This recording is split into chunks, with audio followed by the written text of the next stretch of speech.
Hello, you're right. Welcome to Rivers Lesson 8. Today we're going to look at flood management. So this follows on from what we did last week with the effects of flooding.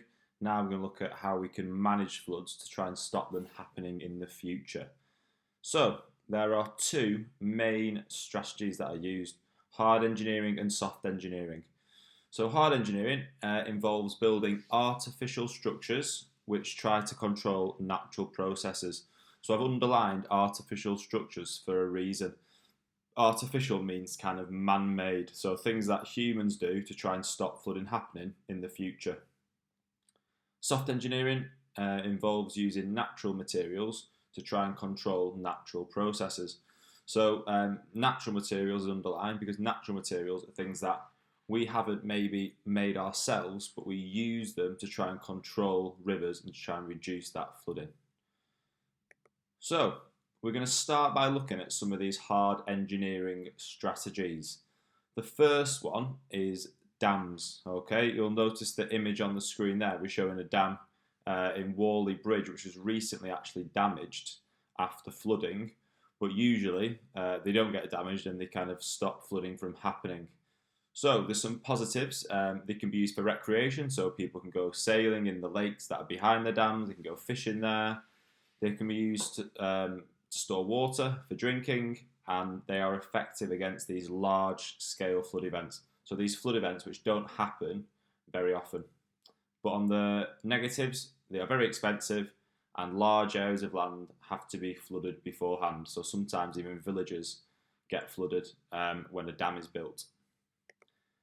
Second hard engineering strategy, embankments. So these are obviously built on the side of rivers, usually in cities. What they are built for is to stop the erosion of riverbanks.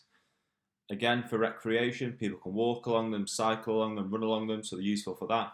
And again, they're effective against these really big flood events. However, they can be very unsightly sometimes, and they're not good for the environment. Channel straightening. So the clue is in the name there. Basically make the river as straight as possible. It moves water away from areas which are at high risk of flooding, and the channel can hold more water, so it kind of stops the river bursting its banks. However, there's a greater flood risk to the villages that are further downstream.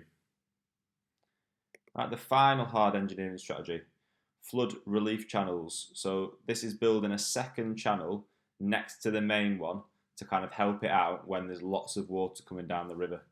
So it relieves pressure on the main river and again effective against large flood events. However, greater flood risk to areas downstream, and it damages natural habitats if built on a large scale. Right, that's all the hard engineering strategies.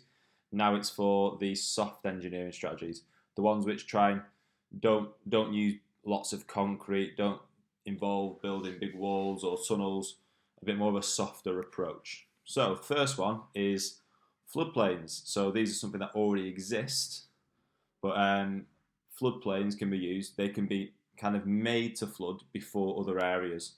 So valuable land does not get flooded, and it is the natural process of a river. It is called a floodplain because that is what floods. However, large areas of farmland can be flooded, and this can damage lots of crops, and the farmers can then suffer as well. Right, afforestation, so the opposite to deforestation. Afforestation is planting lots more trees, as you can see in the picture there. The benefit of that is the trees will soak up the water. Trees create more habitats for animals, so that's an added side benefit. And the tree roots also strengthen the riverbank and stop it eroding even further. However, lots of trees have to be planted to feel the benefits, and it can take obviously up to 20 years for the trees to grow to a good enough size to actually have a noticeable effect.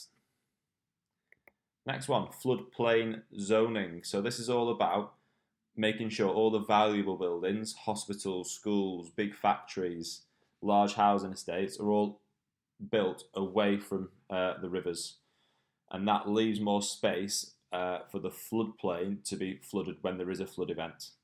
However, people who already live next to rivers, maybe from previous housing estates that were built much earlier, they are still at risk from the floods happening. But the very last one doesn't involve really anything physical being built, but flood warning systems are really useful in trying to reduce the impacts of flooding. So it allows people time to protect valuables. It might be allow them time to move things into to the first floor instead of being on the ground floor. It also gives time for temporary flood defences to be put in place, like sandbags and barriers, to try and stop certain areas getting flooded. However, the flood warnings do not stop the flood from happening.